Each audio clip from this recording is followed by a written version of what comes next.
Hi, this is Chandrasekhar Prabhu once again. This time I have some solid news to give to you. Couple of days ago, that is the 10th of December, the government suddenly came with a one-line GR that the earlier GR which we discussed in one of our posts, which said very clearly that all the societies on properties which are on government lands, that is, which have been allotted by the collector and the revenue department to the cooperative housing societies. So all buildings on government lands which are presently on lease or have been handed over without a lease on occupancy basis can be converted into freehold by a payment of certain amount, which is in certain percentage of the ready reckoner price. We had discussed it last time. On the 10th of December, a GR was issued stopping this process of converting all government land into freehold. This came to thousands of societies and lakhs of people, not just in Mumbai, but in the entire state of Maharashtra as a big shock. Why did the government do this? There were people who suddenly said yes, because this was done last year, the present government doesn't want to continue with it, and that's why they have stopped it. They have not given any reasons for the staying of the process of conversion to freehold. We did a little bit of inquiry in the last one day or so, and we found out there were some officials who confided in me on the basis of the knowledge that they had on the subject, felt that some of the societies had been given the land and there were some irregularities. Now, what could be the irregularities? Please remember that if the land has been allotted to individuals, there are some lands which belong to individuals. They were given to individuals. And if that individual has to transfer the land in some other name, the present rules say 50% of the ready reckoner price has to be paid for transfer of the land. This doesn't apply to cooperative housing society, but that was covered under the same GR.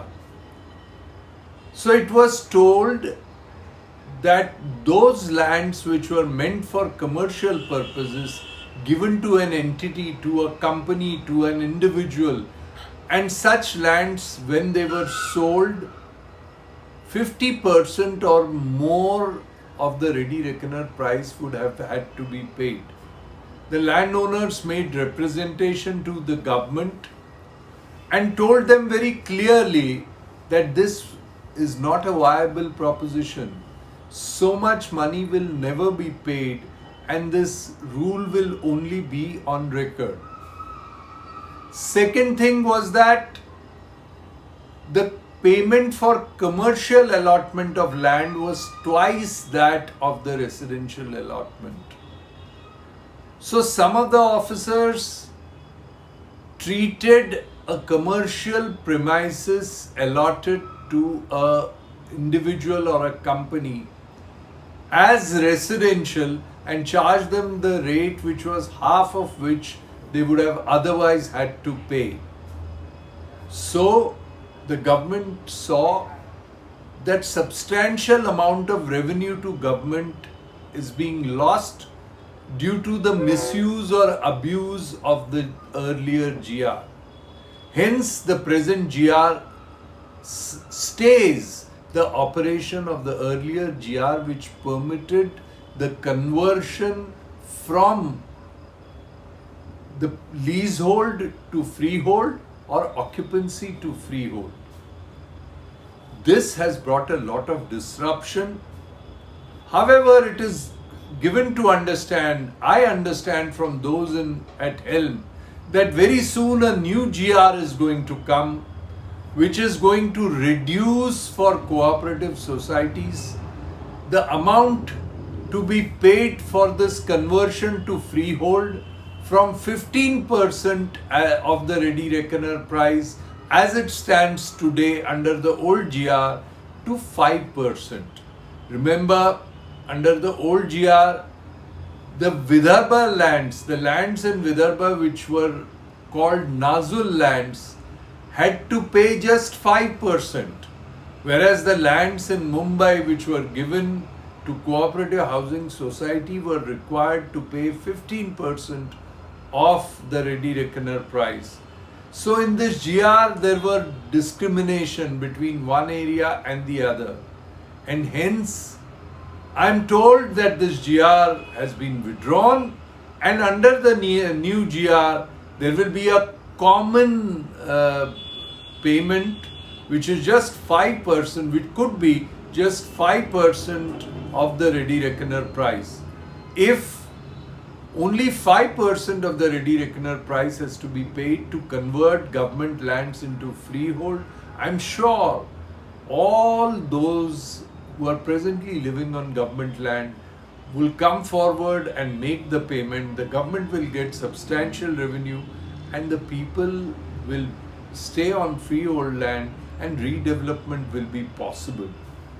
There are many other things about these lands which are allotted to cooperative housing societies on government, which we will deal with in our next post. So with this is Chandrasekhar Prabhu bidding you au revoir, promising you to be back with another post on the same subject, giving certain more details for people who have been allotted lands on individual basis or for companies which have been allotted lands. Bye for now.